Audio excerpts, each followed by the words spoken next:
تا وقتی پیغمبر اکرم زنده بود اهل بیت خوش بودن. تا وقتی پیغمبر زنده بود اهل بیت ولو فقیرانه زندگی میکردن ولی خوش بودن. فقیرانه زندگی میکردن. سلمان میگه من چشمم افتاد به چادر حضرت زهرا که وصله داره. سلمان چون ببینید تو ایران کسراها رو دیده، پادشاهان ایران رو دیده که تو چه ناز و نعمتی دخترانشون زندگی میکردن، حالا دختر اول شخص عالم وجود چادرش وصله دار هست. سلمان فقط کاری که کرد این بود که صورتشو گرفت رفت یه گوشه شروع کرد گریه کردن که صدای حق گریهش رو کسی نشنوه. دختر اول شخص عالم وجود چادرش وصله دار. فقیرانه زندگی میکردن ولی خوش بودن. امام حسن بچه بود، شاید اون موقع مثلا 6 سال 7 سالش بیشتر نبود، میرفت مسجد پیغمبر. امیرالمومنین باباش هم بود، برادرش امام حسین هم بود. تو مسجد میشه سخنرانی پیغمبر رو گوش میکرد. بعد میدوید میومد خونه میگفت مادر جان جدم رسول خدا تو مسجد سخنرانی کرد، من سخنرانیشو بگم چیه؟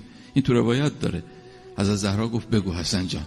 امام حسن شروع میکرد روی بلندی، مثلا رو رخت خوابی جایی میشست به عنوان منبر، بعد میگفت بسم الله الرحمن الرحیم، شروع میکرد مثلا سخنرانی پیغمبر رو گفتن.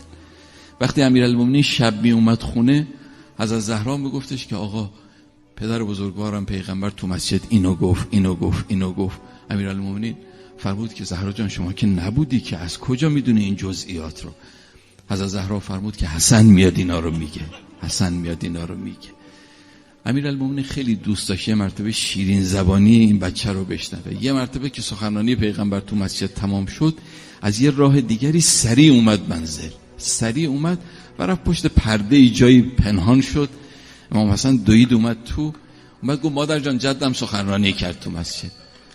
حضرت زهرا فرمود که چی گفت؟ خب بگو. امام حسن نشست شروع کرد گفتن، 2-3 مرتبه لکتت زبون گرفت، زبونش گیر کرد. گفت مادر جان گمان کنم یه بزرگی منو میپاد، لعل سیدا یرعانی، یه بزرگی داره منو میپاد که لکنت زبون پیدا کرده. امیرالمومنین از پشت پرده اومد بغلش کرد، غرق بوسش کرد. خوش زندگی میکردن تا وقتی پیغمبر بود. اما وقتی پیغمبر از دنیا رفت دیگه غربت اهل بیت شروع شد. حتی سلام بعضیاشون رو هم جواب نمیداد.